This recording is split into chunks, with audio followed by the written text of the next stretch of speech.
बिस्मिल्लाहिर्रहमानिर्रहीम। अस्सलाम वालेकुम नाज़रीन, मैं हूँ आसमा शिराजी। प्रोग्राम है फैसला आपका। दहशतगर्दी की एक नई लहर जन्म ले चुकी है।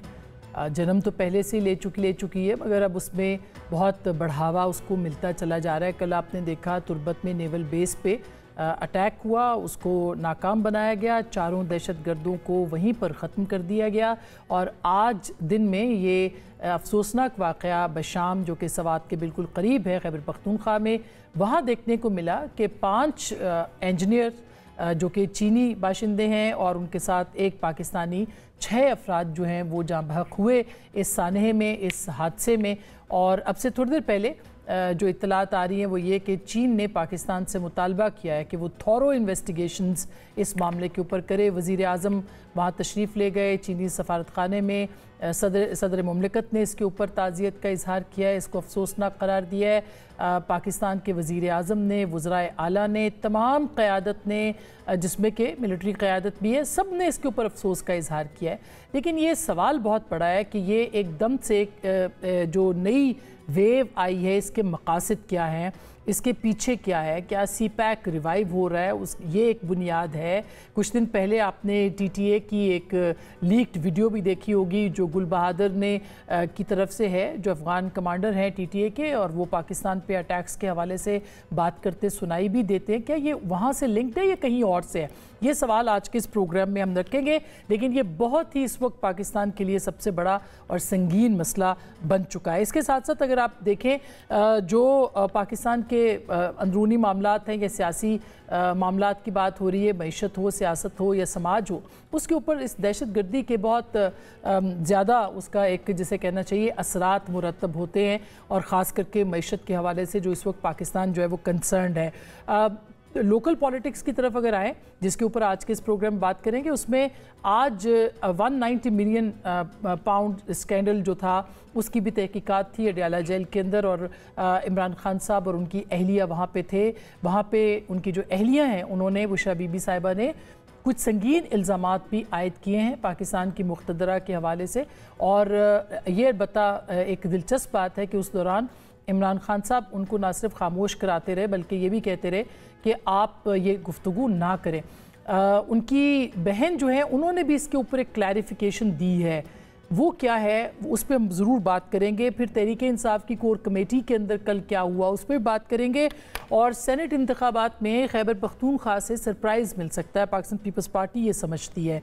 कैसे सरप्राइज़ मिल सकता है? वहाँ पे PTI कह रही है कि 9 हमारे वहाँ पर सेनेटर्स होंगे, जबकि वहाँ पे एक फॉरवर्ड ब्लॉक की भी खबरें आ रही हैं। क्या वो दुरुस्त हैं? पंजाब के बाद KP के अंदर से अगर ऐसी खबरें आती हैं तो इसका मतलब ये है कि कुछ है जिसकी पर्दादारी है। पाकिस्तान पीपल्स पार्टी और नून लीग के इख्तलाफात भी अब मंजर आम पर आ रहे हैं आहिस्ता आहिस्ता। आज सदर मुमलिकत की और वज़ीर आज़म की भी मुलाकात हुई है। इन सारे मौज़ूआत पे बात करेंगे। हमारे साथ मौजूद हैं जनाब बिलाल कियानी साहब, जो कि रुकन कौमी असम्बली हैं जेलुम से, पाकिस्तान मुस्लिम लीग नवाज से इनका ताल्लुक़ है। बहुत शुक्रिया, आप तशरीफ़ लाए हैं। मुनीफ फ़ारूक, सीनियर तबसरा निगार, तज्ज़िया निगार हमारे साथ, और एंकर पर्सन मौजूद हैं लाहौर से, उनसे भी कुछ सियासत की बात करेंगे। थोड़ी देर में हमें ज्वाइन करेंगे नईम हैदर पंजोथा साहब, जो कि लॉयर हैं मोहतरमा बुशरा बीबी साहिबा के, और उनके साथ साथ पाकिस्तान तहरीक इंसाफ की कोर कमेटी के रुकन भी हैं। जनाब फैसल करीम कुंडी साहब भी हमारे साथ होंगे, लेकिन थोड़ी देर में। सबसे पहले मुनीब, मैं आपके पास आना चाहती हूँ। ये जो दहशतगर्दी की लहर है, आपको क्या लगता है कि ये CPAC को टारगेट कर रही है? तुर्बत का वाक़या हो या ये आज का जो वाक़या है, इनकी कड़ियाँ मिलती हैं? कितना सीरियस मामला है ये इस वक्त? बहुत शुक्रिया। देखिए, अगर आप पिछले 2-3 महीनों का अहाता करें, जो कि हम सब करते हैं, तो ये पाकिस्तान के लिए बदकिस्मती से कोई अच्छी खबर नहीं है। पाकिस्तान में दहशतगर्दी बदकिस्मती से दोबारा सर्ज पर है। हमारा बड़ा हार्ड अर्न्ड किस्म का पीस था जो पाकिस्तान ने अचीव किया था over the period of time, मुतअद्दिद कुर्बानियों के बाद। और जिस तरह से इसका रिवाइवल हुआ है पाकिस्तान के अंदर, उसके अंदर एक तो ये भी सोचना चाहिए हमारे वो लोग जो कि बहुत आम मनसब के ऊपर किसी ना किसी वक्त पे बैठे होते हैं।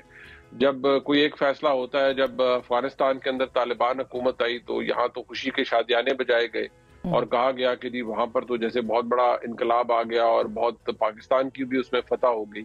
लेकिन अब आप ये देखें कि सेंटकॉम के चीफ अमेरिका में बैठकर ये बताते हैं कि जी वही कुछ है जो पहले था और तहरीक तालिबान पाकिस्तान को TTA हार्बर कर रही है। अब ये पाकिस्तान के लिए इतनी बुरी खबर है, कोई भी शख्स, जैसे आप इसको डिटेल में देखती नहीं है, अगर आप इसको एनालाइज करें तो ये इतनी बुरी खबर है इसलिए क्योंकि हम जितना मर्जी सील कर लें अपने बॉर्डर को, आउटपोर होता है पाकिस्तान के अंदर। अब ये जितने हमले हैं आप इनको अगर क्लोजली देखेंगे तो ये लिंक्ड है with TTP in one the other, और जो चाइनीज पर्सनल हैं उनको टारगेट करने का वाहिद मकसद एक ही होता है कि इसके अंदर हॉस्टाइल एजेंसीज इन्वॉल्व होती हैं, पाकिस्तान को डिस्टेबलाइज करना, CPEC को हिट करना, क्योंकि ये ज़हन में रखें every time there is an attack on Chinese personnel, Chinese का जो कॉन्फिडेंस है वो शेक होता है पाकिस्तान के अंदर और बड़ा सिक्योरिटी ऑपरेटर्स के ऊपर। पिछली दफा भी जब हुआ था सख्त रद्द-ए-अमल उनकी तरफ से आया, इस दफा भी उनको ने अभी थोड़ी देर पहले मैं खबर देख रही थी, उन्होंने कहा जी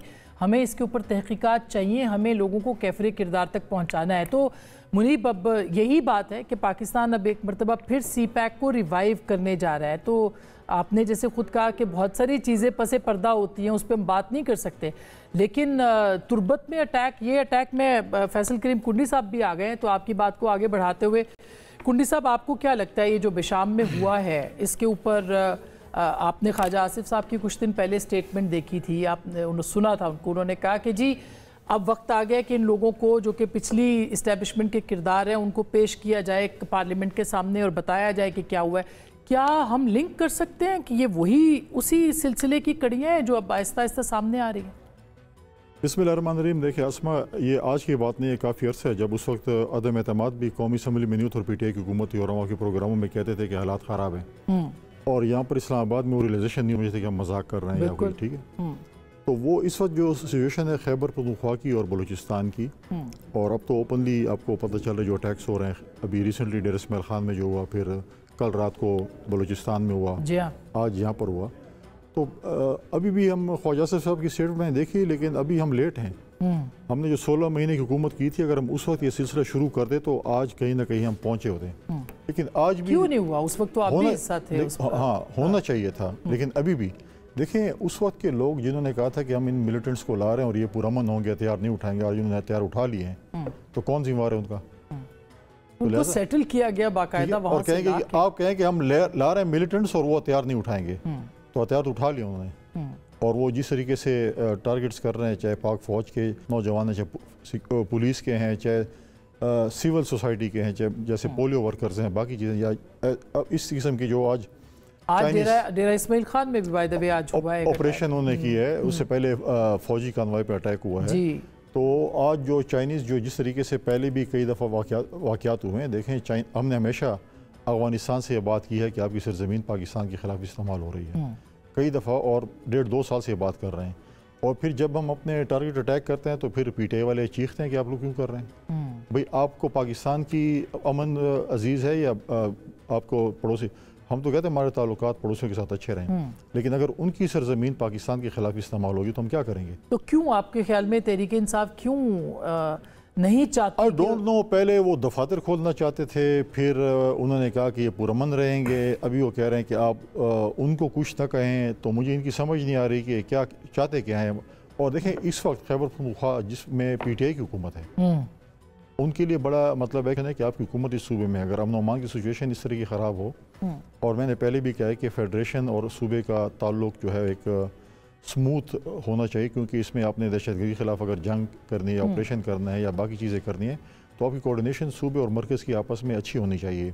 और इसके लिए मैं समझता हूँ कि ये एक बड़ा चैलेंज है, ये जिसकी तरफ सबसे बड़ा चैलेंज सबसे बड़ा चैलेंज जो है वो दहशतगर्दी के खिलाफ है। दुरुस्त बात है। मैं कहता हूँ KP और बलूचिस्तान की सिचुएशन जो है ओवरऑल जो है कोई इतनी अच्छी नहीं है। मेरा ख्याल है हम उसको अंडरस्टैंड ही नहीं कर पा रहे इस वक्त। कैन साहब, आपका क्या ख्याल है? क्योंकि हुकूमत आप हैं, बहरहाल जी सब कुछ आपके हाथ में है।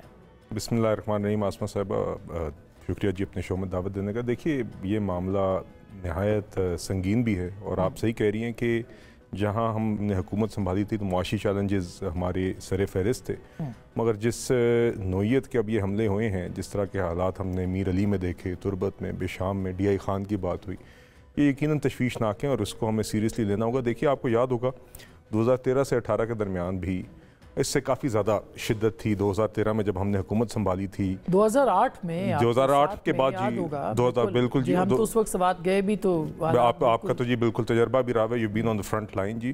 तो देखिए, उस टाइम पे भी आपको याद होगा कि बड़ा नेशनल कंसेंसस के साथ एक इसको हेड ऑन लेने के लिए नवाज शरीफ साहब ने एक नेशनल एक्शन प्लान भी मुरतब किया था, अपोजिशन को भी इकट्ठे किया था, रद्दुल फसाद हुआ था, ज़रब अज़ब हुआ था, कराची क्लीन अप ऑपरेशन हुआ था। आइंदा दिनों में आई थिंक हमें इसी तरह ही अपनी फोर्सेस के पीछे खड़ा होना होगा। आपने कहा कि बिल्कुल हुकूमत वक्त का एक काम होता है, उसका बिल्कुल उसकी प्राइमरी रिस्पॉन्सिबिलिटी है। आप ये समझ रहे कि एक और ऑपरेशन जो है वो खैबर पख्तूनख्वा में लॉन्च हो सकता है? नहीं, मैं ये कहने का मकसद ये है, मैं I am neither privy to the information that is required, किस तरह का फैसला हो सके। ये कहने का मकसद ये है कि जो बात कुंडी साहब ने की है ना जी, देखिए इस मामले में डिदरिंग नहीं हो सकती। इस मामले के अंदर शक व शुबात नहीं होनी चाहिए कि अगर कोई हमारी सरजमीन पर हमला करता है, हमारी इंटरनल सिक्योरिटी का कोई रिस्क बनता है, तो उसके अंदर हमने कोई डबल माइंडेडनेस नहीं दिखानी, हमने किसी के साथ कोई एग्रेशन नहीं करना अननेसेसरी। मगर जहाँ पे कोई ऐसा एक्शन होता है, पाकिस्तानी दुनिया में आप कोई रियासत देख लें, वो उस तरह की चीज़ नहीं बर्दाश्त करती। असल तो ख्वाजा आसिफ साहब वजीर दिफा हैं और वो हल एक थोड़ा सा उन्होंने पेश किया है, कैसे लोगों को पार्लियामेंट के सामने लेके आए जिन्होंने सेटल किया था इन मामलात को, उन किरदारों को जिसमें जी देखिए, ये बात जो कुंडी साहब ने बात की बिल्कुल सही है जी। मैं आज तक इसको बड़ा अफसोसनाक समझता हूँ, जिन लोगों ने कहा कि इनके दफातर खोल लें, एक नॉर्मलाइज हो जाएंगे, ये कभी भी चीज़ इस तरह सुधरनी नहीं थी। इसको बड़े सिंगल माइंडेड तरीके से आपको टैकल करना है जी। और दूसरी बात जो कुंडी साहब ने की ना, मैं इस बात की तायद करूँगा, ये मैंने भी बतौर शहरी महसूस की है। मैं शायद कुछ लोग शायद समझें बात कहनी चाहिए, मगर मेरे ख्याल से बड़ी अहम है। हमारी भी बदकिस्मती से out of sight out of mind वाली एक मेंटालिटी है। सही। जो चीज़ मीर अली में हो या बेशाम में हो, हम समझते हैं कि अभी इधर नहीं हुई तो सीरियसनेस उसको उस तरीके से नहीं लिया जाता जब तक ये मामला कावर या लाहौर या कराची तक ना आ जाए या इस्लामाबाद तक ना आ जाए। तो ये पहले भी बदकिस्मती से हमने ये एक नेशनल व्यू पॉइंट बनाया, मगर अब हमें इसको ये समझना होगा। वो तो रोज ही खबर आती है, वो तो अपनी जानों के नजराने पेश कर रहे हैं, मगर असल बात तो ये है कि वो जो कोर इसके पीछे इन्वेस्टमेंट है, वो इन्वेस्टमेंट जिस किसी की भी है, उसको आप कैसे रोकेंगे? बिल्कुल जी, देखिए एक सिंगल माइंडेड तरीके से आपने बीजिंग की तरफ से थरो इन्वेस्टिगेशन की डिमांड की बात की, वो डिमांड करें ना करें हमें यकीनन करना चाहिए। जिस तरह मीर अली के हमले के बाद एक मुंह तोड़ जवाब हुआ था, इसके ऊपर भी फ़ौरन एक्शन नज़र आना चाहिए। मुझे यकीन है कि ना सिर्फ जो इलाके की पुलिस है बल्कि across the board arm forces और लॉ एनफोर्समेंट एजेंसीज इस पे काम करेंगे। वज़ीर आज़म साहब को भी आपने देखा, आज चाइनीज एम्बेसी उन्होंने विजिट किया, that is also a signal of how seriously he takes it. ये तो वो चीज़ है जो कि हमदर्दी का इजहार नईम हैदर पंजोथा साहब ने में भी हमें ज्वाइन कर लिया है तो लेकिन मैं चूँकि हम दहशतगर्दी की बात कर रहे हैं, मैं एक छोटी सी ब्रेक ले लेती हूँ। ब्रेक आपसे पूछते हैं कि आज अडयाला जेल में क्या हुआ और इसके साथ साथ ख़तरात हैं अगर खान साहब को, उनकी ज़िंदगी को किस किस्म के ख़तरात हैं, इसके ऊपर भी बात करेंगे। और इसके साथ साथ तहरीक इंसाफ सेनेट के अंदर क्या करेगी, क्योंकि खैबर पख्तूनख्वा के अंदर भी एक फॉरवर्ड ब्लॉक की खबरें हैं, कोर कमेटी में क्या हुआ इस पर बात करेंगे। ब्रेक के बाद हमारे साथ रहिएगा।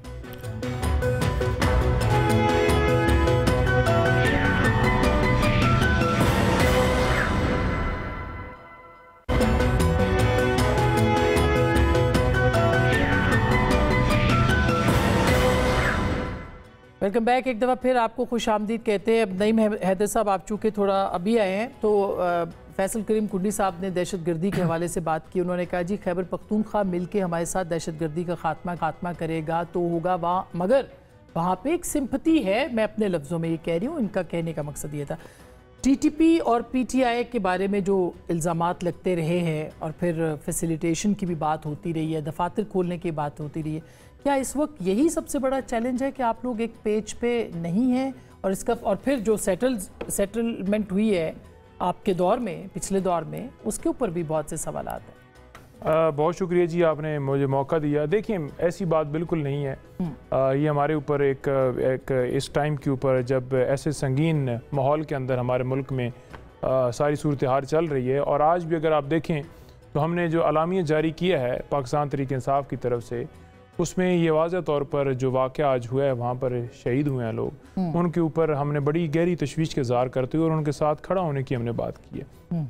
हम तो किसी चीज़ को इस तरह से एंडोर्स नहीं करते, ना ही उसका हिस्सा बनते। हम तो कहते हैं कि ये मुल्क का मसला है और मुल्क के अंदर जो दहशतगर्दी है उसके खात्मे के लिए सबसे ज़रूरी ये चीज़ है कि सारे बिल्कुल मिल के इसके ऊपर मगर जैसे जो तहकीकात की बात होती है कि जो खान साहब ने खुद तस्लीम किया कि पता नहीं 40,000 कितने जो सेटलर्स थे उनको वहाँ से आने वालों को हमने सेटल किया, फिर उसके ऊपर एक पॉलिसी जिसमें कि कहते हैं ख्वाजा साहब के उनको बुलाना चाहिए पार्लियामेंट के सामने उन किरदारों को, आप इसकी हिमायत करते हैं? देखें खान साहब की जो स्टेटमेंट्स हैं ना, देखें उस वक्त के माहौल के मुताबिक जो उन्होंने स्टेटमेंट जो अगर आप मेरे सामने रखेंगे तो मैं मज़ीद उसे अच्छी तरीके से जवाब दे सकूँगा।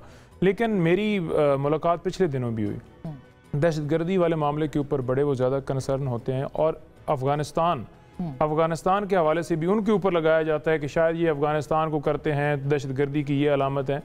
खान साहब का बड़ा वाज़ेह मौक़िफ़ है कि 40 साल अगर आप किसी की मेहमान नवाजी करते हैं और ठुड्डे मार कर अगर उसे 40 साल के बाद आप निकालते हैं तो उसके बाद आप कहेंगे कि हमने बड़ी मेहमान नवाजी की।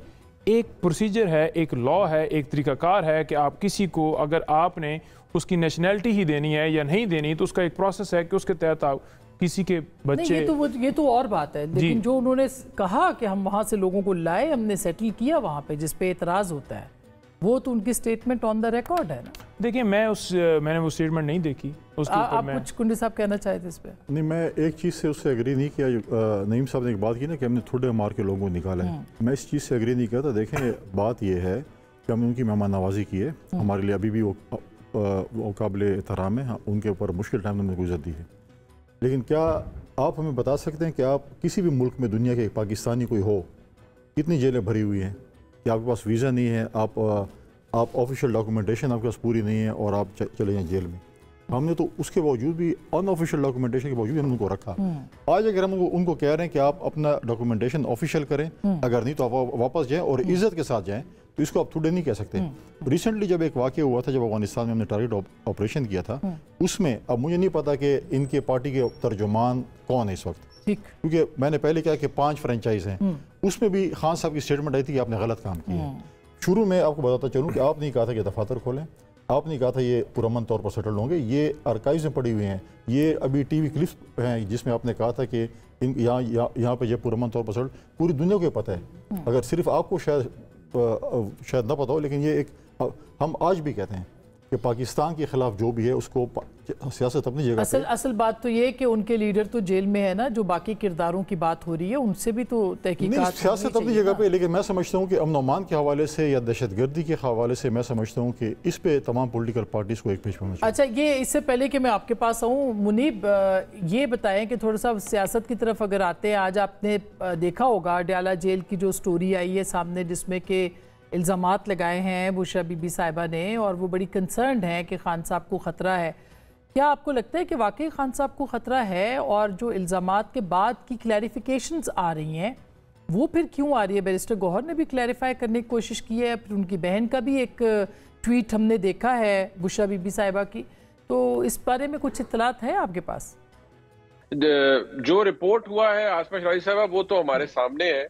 एक बात मैं सिर्फ ये जरूर कहूंगा कि इमरान खान साहब, किसी को अच्छा लगे या बुरा लगे, इमरान खान साहब पाकिस्तान के अंदर एक बड़ी कदावर शख्सियत है और एक निहायत ही मकबूल सियासी लीडर हैं, साबिक वजीर आजम है।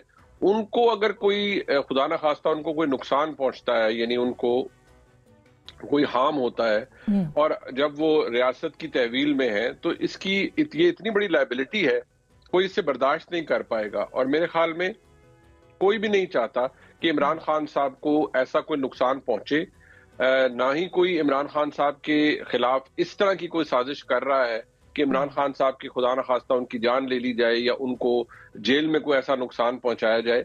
हाँ, जारी बात है, जब कोई तकलीफ में होता है, मैं अब लॉजिकली देखा जाए तो फिर बहुत सारे आप इल्जामात लगाते हैं, लेकिन इसके पीछे एक अंडरलाइंग रीजन है। वो ये है कि इमरान खान साहब की या उनकी अहलिया भी यही समझती हैं कि इमरान खान साहब की असल लड़ाई ना ही कुंडी साहब की जमात से है, ना ही कियानी साहब की जमात से है। उनकी असल लड़ाई तो पाकिस्तान की एस्टैब्लिशमेंट से है। और ये वो लड़ाई है जो कि इमरान खान साहब ने काफी अर्सा पहले खुद शुरू कर ली थी। अब जारी बात है, वो जिस तरह चल रहा है सिलसिला, ये इसी तरह ही चलता रहेगा और इसमें सेटलमेंट जो है वो इमरान खान साहब की होगी पाकिस्तान की एस्टैब्लिशमेंट से। जब हो जाएगी तो फिर ये जितने भी बेढंगे बेतुके केसेस आपने देखे हैं और जिस तरह की बेढंगी सजाएं हुई हैं, इनकी कलाई भी खुल जाएगी। लेकिन ये बात क्लियर है कि इमरान खान साहब की अगर आज की तारीख में देख ले लड़ाई है तो वो पाकिस्तान के एस्टेब्लिशमेंट से है। जो वजाहतें वो दे रहे हैं या जो बताया गया है कि वो अपनी अहलिया को खुद भी रोकते रहे, इस बात का इदराक इमरान खान साहब को भी है कि एस्टेब्लिशमेंट के साथ अब ये क्रूड रियलिटी है ना, इसको मैं या आप आसमा शराजी साहब हम फाइट आउट नहीं कर सकते ना। This is the hardcore reality of our country कि हमारे मुल्क में एस्टेब्लिशमेंट तगड़ी है। उस पे बिल्कुल ये बात सही है मुनीब, लेकिन नईम जो है वो तो शायद जाहिर है आज भी बगैर वहाँ थे या नहीं थे, तो क्या वहाँ पे क्यों उन्होंने क्यों ये नाम लिया? एक तो राना सनाउल्लाह साहब का स्टेटमेंट है, उसके ऊपर उन्होंने बुनियाद बनाया, लेकिन वो नाम ले रही हैं दोबारा और फिर खान साहब उनको रोक रहे हैं। फिर उनकी बहन का जो स्टेटमेंट आया है वो बड़ा दिलचस्प है। उन्होंने ये कहा है कि ये उनसे पूछा गया था तो उन्होंने कहा, उनका कोई मतलब नहीं था, वो ये कहना नहीं चाहती थी, मगर उनसे पूछा गया तो उन्होंने 3 लोगों के मुख्तदरा के जो है वो नाम लिए। तो आप क्या समझते हैं, ये आउट ऑफ फ्रस्ट्रेशन था या वाकई वो समझती हैं कि यही लोग रिस्पॉन्सिबल? देखें, बात ये है कि ओवरऑल अगर बात की जाए ना तो ये बात की क्यों गई है। इससे पीछे अगर चले जाएं तो इमरान खान साहब के ऊपर वज़ीराबाद में हमला हुआ था, तो खान साहब ने FIR दर्ज करवाने की पूरी, मैं खुद हालांकि गया था चीफ साहब के बाद कि इसके ऊपर 100 मोटो लें और उनकी FIR दर्ज की जाए, जिसमें राना सनाउल्लाह साहब और उस वक्त के जो है वो वज़ीर आज़म और बाकी इनका भी नाम था, इनमें से एक जो आई 3 लिए गए I think so Faisal Naseer का नाम था। तो ये उस वक्त FIR दर्ज नहीं की गई थी। क्यों नहीं दर्ज की गई थी? आज भी उसके ऊपर किसी पे भी लगा देना। नहीं मेहदर साहब, मैं आप पे इल्जाम लगा दूं इस वक्त कि आप मुझे कुछ हो गया तो आप इसके जिम्मेदार हैं। मेरी बात सुन ये आप इस तरह से कैसे किसी पे इल्जाम लगा सकते? नहीं, मेरी बात सुन लें बगैर सबूतों के। फर्स्ट इंफॉर्मेशन रिपोर्ट 154 क्या है कि अगर आप के साथ कुछ हुआ है, चोरी हुई है, डकैती हुई है, किसी ने आपको मारा है, आप दरख्वास्त लेकर थाने के अंदर जाते हैं और जाकर ये कहते हैं ये मेरी FIR दर्ज करें। अब वहाँ पर जो SHO है उसका काम है वो इंदराज करना, उसके बाद वो देखेगा कि क्या ये मामला ठीक है नहीं है।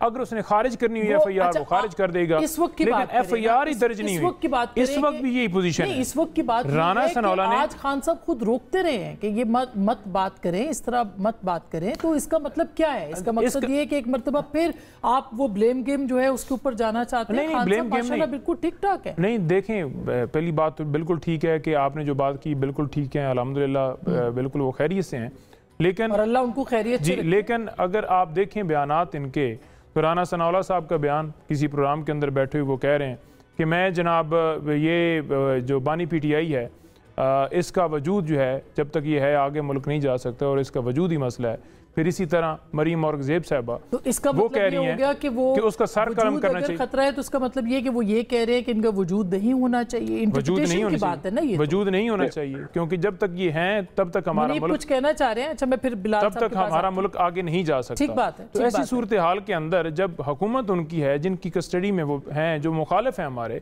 उनसे क्या एक्सपेक्टेशन है? हमला करवा सकते हैं खान साहब, ये कंसर्न्स हैं, बिल्कुल सही है। आप कुछ कहना चाह रहे हैं? मैं ये जो भी हमारे भाई पंजोता साहब फरमा रहे हैं, मैंने राना सनाउल्लाह साहब से अपने प्रोग्राम में पूछा कि आप इमरान खान को ये तो खुल्लम खुला इसको कत्ल की धमकी के तौर पर लिया जा रहा है। उन्होंने फिर इसकी वजाहत दी थी कि मैं सियासी वजूद की बात कर रहा हूँ, और उनका कहना यह था कि इमरान खान हमारा सियासी वजूद खत्म करना चाहते हैं, तो हम भी अब यही चाहते हैं कि उनकी वजूद खत्म हो। लेकिन दूसरी बात यह है कि अभी जी मरियम औरंगजेब साहबा का वो जाने, मरियम औरंगजेब साहबा जाने, लेकिन मैं इतनी जो मैंने जो राना सनाउल्लाह साहब की बात है वो मैंने कह दी। एक बात राना सनाउल्लाह के स्टेटमेंट कोई बुनियाद, हाँ जी जी एग्जैक्टली, एक बात मैं जरूर कह दूं कि उस वक्त PTI की हुकूमत थी पंजाब में, जिसका जिक्र कर रहे हैं पंजोता साहब, और चौधरी परवेज इलाही साहब रिकॉर्ड पे मौजूद है, माशाल्लाह हयात है। चौधरी मोनस इलाही साहब को आप अगर इजाजत आपको मिलती है तो आप उनसे बात कर लें, और वो बताएंगे कि नहीं मैंने पूरा ऑफर किया था कि नहीं आप पूरे पंजाब से एक SHO बता दें, हम उस थाने में लगा देते हैं और वो FIR दर्ज कर दें। कुछ तो था ना, मुनीब इस पे तो अगर इन्वेस्टिगेशन हुई ना तो मेरे ख्याल है मुनीब के पास तो उस वक्त भी खबर थी और अभी भी है, बताएंगे नहीं पूरी, उन्होंने शायद छापी भी है। क्यों मुनीब, कि पीछे कौन था, हमले के क्या मामला थे, क्या होने वाला था, क्या हो रहा है, मेरे ख्याल है ये तारीख पे छोड़ना चाहिए। आप कुछ बताएंगे हमें? नहीं, मेरे ख्याल में जी बहुत सारी चीजें ऐसी हैं जो कि अब बहुत से लोगों को पता चल चुकी हैं। मैं इतना जरूर कहूंगा कि जब आप इतनी हाई रिस्क गेम खेलते हैं, देखिए इसमें जो इमरान खान साहब की पे ऊपर कातलाना हमला हुआ या जो कुछ हुआ वो तो चले अल्लाह ताला का शुक्र है कि वो हयात है और सेफ है और अल्लाह ताला उन्हें सेफ ही रखे। लेकिन जहां तक बात है ये कि अगर पाकिस्तान तहरीक इंसाफ या इमरान खान साहब खुद ये कहें कि जी हमारा कोई लेना देना नहीं, हमें तो पता ही नहीं हमारे खिलाफ सारे क्यों हो गए हैं, तो फिर ये ऐसे ही है कि मैं कहूँगी जी रात दिन है और दिन रात है। ये इमरान खान साहब को भी पता था कि वो क्या कर रहे थे। जब आप इतनी हाई रिस्क गेम खेलते हैं और इक्तदार में ना होते हुए जब आप ये ख्वाहिश पाल लेते हैं कि मैंने अगला आर्मी चीफ भी अपनी मर्जी का लगवाना है, तो फिर गेम उल्टी पड़ती है और फिर जब वो उल्टी पड़ती है तो उसके बाद फिर बड़ा सियासी नुकसान होता है। बिल्कुल ये तो है बिलाल साहब, लेकिन मसला वही है कि चूंकि हुकूमत वक्त आप हैं, फिर वही बात है बार बार के खान साहब के अगर कंसर्न्स हैं या उनकी अहलिया के कंसर्न्स हैं तो ये कंसर्न्स आपने दूर करने हैं। जी देखिए, नंबर 1 2 बातें जी। सबसे पहले तो कोई भी ये नहीं चाहता कि कोई हादसा हो, ना ही किसी की ख्वाहिश है, ना ही कोई प्लान है। दूसरी बात यह कि बेबुनियाद इल्ज़ामात लगाना मेरे ख्याल से बिल्कुल नहीं होना चाहिए। तीसरी बात मेरे ख्याल से जो हमारे एहलकार हैं, जेल के हुकाम हैं, वो उनकी ज़िम्मेदारी है और मुझे यकीन है कि वो इस बात को समझते हैं कि उनकी एक कैद है, उसके अंदर जो उनकी तहवील में जो उनकी खैरियत है या फिज़िकली इंश्योर करना कि उनको कोई हार्म ना हो, वो भी जिम्मेदारी वो अपनी पूरी निभाते हैं। कोई वो उनके पास कंसर्न है तो यकीनन उनको अपनी जेल हुकाम के पास जाना चाहिए। देखिए अब राना साहब और मरियम औरंगज़ेब साहब दोनों का हवाला दिया गया। मुनीर साहब ने राना साहब की बात कर दी, उन्होंने सियासी वजूद की बात की। मुझे याद है जब मरियम औरंगज़ेब साहबा ने ये बात की थी, उन्होंने भी यही कहा था कि जो फितना है इसका सर कलम करना है, ये सियासी फितने हैं, इस हमारा कभी भी ये मकसद नहीं हो सकता। आपने उसको ट्विस्ट करना है, आप बेशक ट्विस्ट करें। मैं आपको वाज़ेह तौर पे बरमला ये कह रहा हूँ कि हमारी जमात से किसी भी शख्स ने जब इस तरह बात की तो यकीनन अगर किसी ने कमेंट किए तो सियासी वजूद ये हम ज़रूर समझते हैं कि इमरान खान साहब के आने से, PTI के आने से पिछले 10-12 साल में हमारा सियासी डिस्कोर्स भी पोल्यूट हुआ है, यहाँ पे काफ़ी नेगेटिविटी भी आई है, प्रोपेगेंडा ने भी अरूज पकड़ा है, फैक्ट्स पीछे चले गए हैं, डेवलपमेंट और का जो एक कॉम्पिटिशन था लोगों के अवाम के मसाइल के हल करने का, उसके बजाय ये झूठ और प्रोपेगेंडा की सियासत, बदतमीज़ी, गालम गलोच की सियासत, ये हमारा मौक़िफ़ है। और बिल्कुल उस हवाले से जब जिस तरह का चुनाव तो देखिए सबसे पहले आई एम जस्ट एक्सप्लेनिंग कि उनका मतलब क्या था, क्योंकि देखिए बड़े संगीन बात है जो की गई है, वो एक अलग डिबेट है। मगर मैं कह रहा हूँ ये कहना है कि कोई ये कह रहा है कि इनको ख़त्म हो जाना चाहिए, एज उनकी ज़िंदगी को कोई नुकसान पहुँचना चाहिए, ऐसी हरगिज़ बात सियासी बयानात है जो कि दिए जाते हैं। मगर अच्छा कुंडी साहब, ये जो बात की है किरदारों की, जब वो ये बात कर रहे थे तो ज़ाहिर खान साहब ने रोका उनको, फिर उनकी बहन की वजाहत आई है मरियम वट्टू साहिबा की, मैंने ट्विटर पे देखी है, वेरीफाइड अकाउंट है इसलिए मैं उसको मेंशन कर रही हूँ। उनकी लंबी चौड़ी वजाहत आई है कि उनका मकसद ये नहीं था, उन्होंने किसी का नाम नहीं लिया। क्या मतलब निकलता है इसका? देखिए मैंने पहले उसमें कहा था कि वो फ्रेंचाइज की बात की, 5 फ्रेंचाइजें ज़्यादा बढ़ गई हैं। अब बात यह है कि एक पार्टी, हमारी पार्टी, इनकी भी है, इनकी भी है, तो वॉटेवर हमारे आप पार्टी के अंदर इख्तलाफात या एक पॉइंट ऑफ व्यू है, जब आप बाहर जाते हैं आपके जो तर्जुमान हैं वो एक पॉइंट ऑफ व्यू के साथ जाते हैं कि हमारा ये पॉइंट ऑफ व्यू है। यहाँ पर जो 5-6 हमारे दोस्त निकलते हैं जेल से, 6 बयानात होते हैं। आज जब उनकी वाइफ का स्टेटमेंट आई है, फिर उनकी बहनों की स्टेटमेंट आई है, उसमें भी गालिबन तजाद था जो आपने बात की। अब इन्होंने मेरे भाई ने बात की कि हमारे FIR के, आपके चीफ मिनिस्टर बैठा होता पंजाब का, अगर आपके चीफ मिनिस्टर एक पर्चा नहीं कटवा सकता फिर बैठा किस लिए था? आप कटवा लेते, आपकी हुकूमत थी सूबे में, आपका गालिबन वो उस वक्त पार्टी के सदर भी थे या परवेज़ साहब, तो आप कटवा लेते, क्यों नहीं कटवाया आपने? अगर आपके बानी चेयरमैन अपने वज़ीर आला से एक पर्चा नहीं कटवा सकते हैं तो फिर आप इस किस्म की वज़ीर, इसीलिए उन्होंने असेंबली तोड़ दी ना फिर उसके बाद। ये भी मतलब तो है कि आप मतलब ये कह रहे कि मैं मेरे कोई बात नहीं मान रहा हूँ, मैं असेंबली तोड़ रहा हूँ। एक पुलिस का SHO की बात नहीं मान रहा पूरे पंजाब में, नहीं पूरे पंजाब में आपके पास किसके कहने पे नहीं मान रहा? बाजवा साहब के कहने पे तोड़ी थी, ये उन्होंने खुद भी कहा है। नहीं देखिए वो तो खुद उसने कहा था, देखिए आपके पूरे पंजाब में एक ऐसा SHO नहीं है जो आपके कहने पे पर्चा काट दे, फिर आप कहते हैं कि मैंने बाजवा साहब के कहने पे जो है असेंबली तोड़ी। नहीं वैसे ये इस पे जवाब आपका बनता है कि ये फिर आप सब इल्जामात पाकिस्तान में इधर साइकिल भी चोरी हो जाएगी, नहीं की बोलिंग एस्टेब्लिशमेंट ने चोरी कर दिया है साइकिल। देखिए बात वो उनकी वो मकबूल पार्टी है, वो अपना बयानिया बनाती है, इसके बयानिया नहीं, यहाँ पर मसला ये है कि अगर यहाँ पर आकर कमिश्नर रावलपिंडी बयान देना कि यहाँ पर धांधली और मेरे ऊपर प्रेशर और ये सारा किया गया और हमने ये सारा किया, और उसके बाद उसे उठा लिया जाता है, फिर आकर वो बयान की तरदीद करता है और कहता है जी कि मैंने वो वैसे ही कह दिया। मामला ये है कि एक SHO है उसको कौन नहीं पर्चा करने दे रहा, लेकिन सर आप वो ये एजेंसियां मुदाखलत कर रही हैं। तो ये तो कोई तरीकाकार नहीं है ना कि आप ये कि इस बात के ऊपर ये कहें कि एक साबका वजीर आजम, मुसलमानों के, मुस्लिम उम्मा के लीडर और मुल्क की सबसे बड़ी पार्टी के लीडर है ना, उसने करारदाद पेश की, उसने करारदाद पास करवाई, एक और बात और उसके बारे में आप ये नहीं कह रहे कि उसकी FIR दर्ज होनी चाहिए। और यहाँ पर आप देख लें कि कत्ल की धमकियां खुलेआम दी जा रही हैं और कोई उनको पूछने वाला नहीं है। खान साहब ने उसके बाद तरदीद की, उन्होंने मतलब रोका उन्हें। बैरिस्टर गौहर साहब ने कहा कि चूंकि ये लोग अहम हैं तो इसलिए वो कह रहे हैं। फिर उनकी बहन ने बाकायदा वजाहत कर दी। तो इस तरह तो आप हिजान तो नहीं बर्पा कर सकते, या एक स्टेटमेंट दे कैसा है या दे कैसा नहीं है। देखें, पहली बात तो ये है ना कि इमरान खान साहब की जान की हिफाजत करना किसका काम है? स्टेट का काम है ना। उनकी कस्टडी में इस वक्त बिल्कुल खतरा है, जेल के अंदर भी खतरा है। देखें, बिल्कुल खतरा है।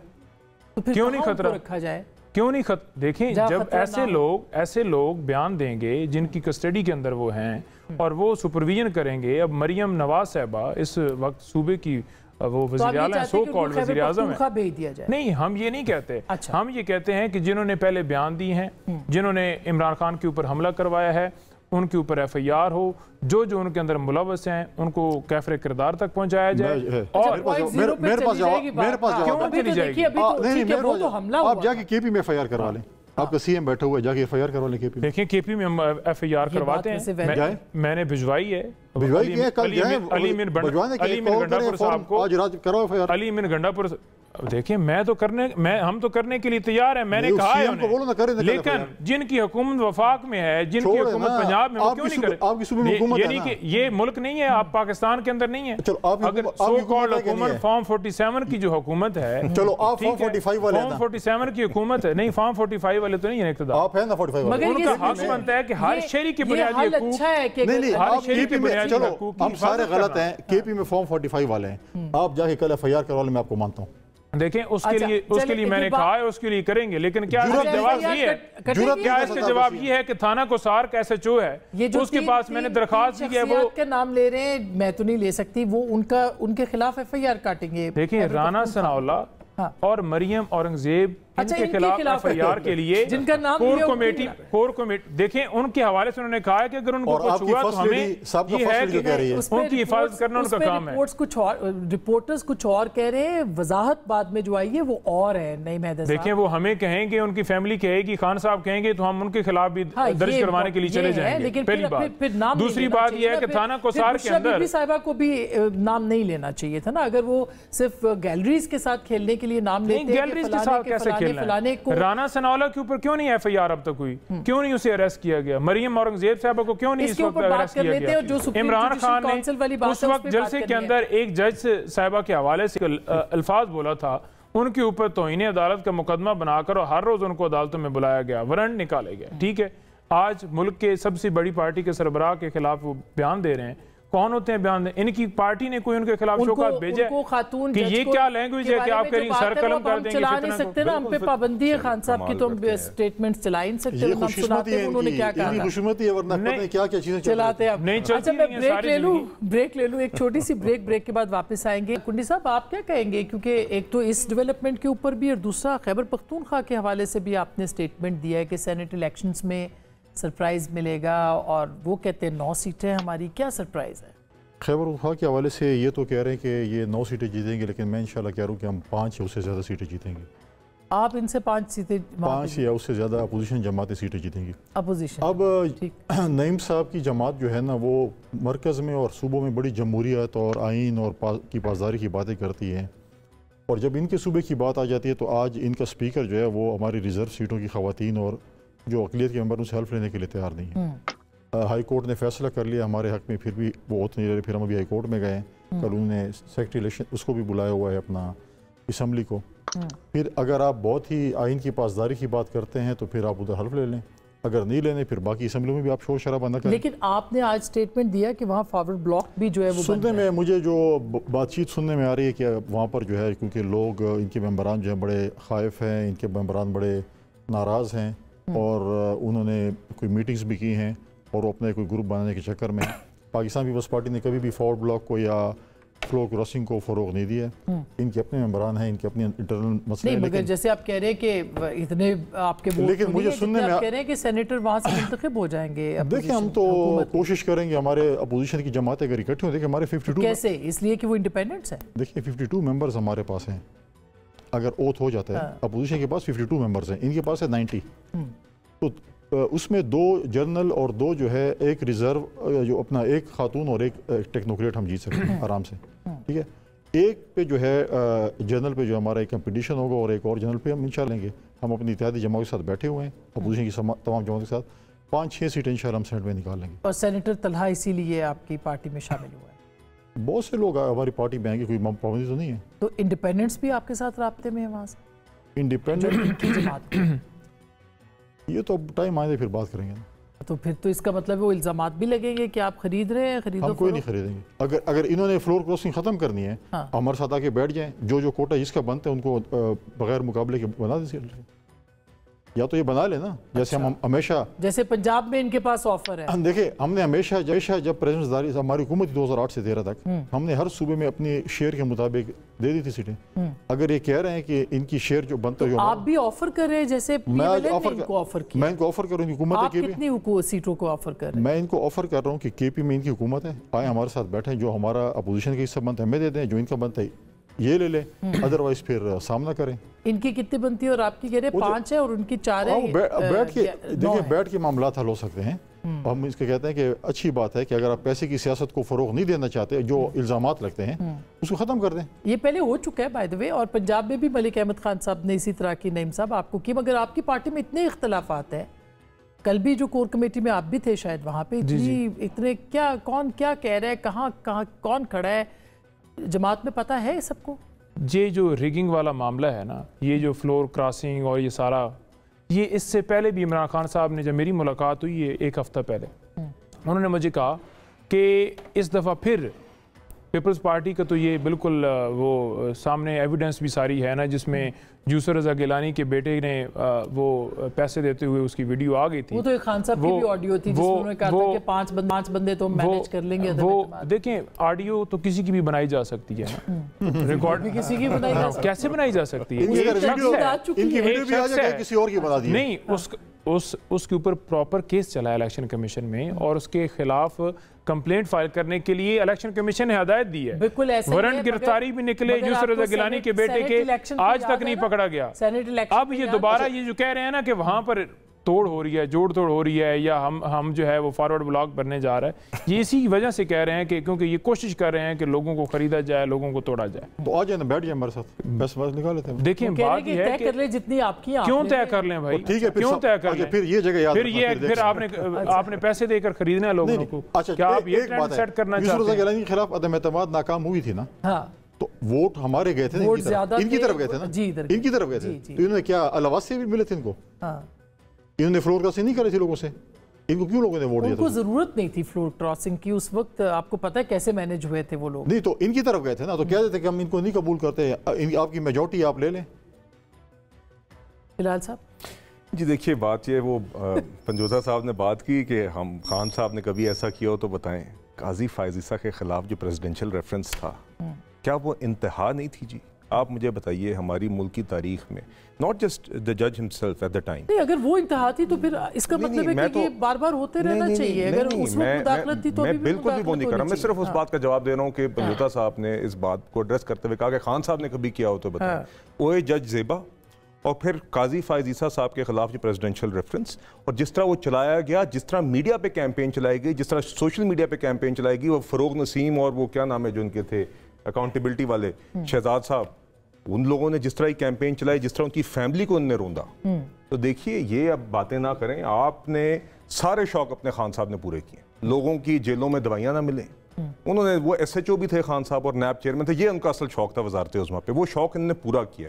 मैं ये नहीं कह रहा कि हरगिज़ ऐसी चीज़ें होनी चाहिए, मगर आप आज कोई मॉरल हाई हॉर्स पे बैठने के किसी हवाले से भी काबिल नहीं है। आज आप ना जमहूरियत के लंबरदार बने, ना आप सुप्रीमेसी ऑफ लॉ। नहीं, मैंने मैं आपकी बात से तायद कर रहा हूँ, मैं आपकी बिल्कुल I am saying this, but I am saying कि डोंट से कि खान साहब ने कभी ऐसा किया।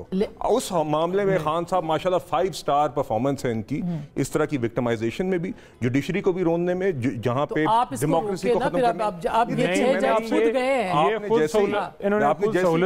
आपने जैसी बात की तो मैंने आपसे कहा कि अगर लेटर हैज बीन रिटन, कुछ जज जो है सुप्रीम जुडिशियल काउंसिल, वहां supreme judicial council superior court जी, सुपीरियर कोर्ट से कोई भी जजेस के तहफ्फुज़ात हैं, supreme judicial council is the right forum for them to write. आप आवाज उठाएं उनके हक में। ओके जी, बहुत शुक्रिया। मैं ख्याल है कि आप कंडेम करें काजी फाजिसा का रेफरेंस, इसके ऊपर जो है वो आरिफ अलवी ने गलत किया। चलिए सुप्रीम जुडिशियल काउंसिल को फैसला, बस जो अच्छा बहुत शुक्रिया। सुप्रीम जुडिशियल काउंसिल के अंदर ये मामला जो है वो अब चले गए हैं, वहाँ पे भी ये फैसला होगा। लेकिन इसके साथ साथ ये जो पाकिस्तान के अंदर अब बहरान दर बहरान है, ये इसको समेटने के लिए क्या करना पड़ेगा? बेख्याल है ग्रैंड डायलॉग के अलावा कोई और दूसरा हल नहीं है। इसकी तरफ बढ़ा जाएगा कि नहीं, ये गुफ्तगू आपने सुनी है, फैसला आपका।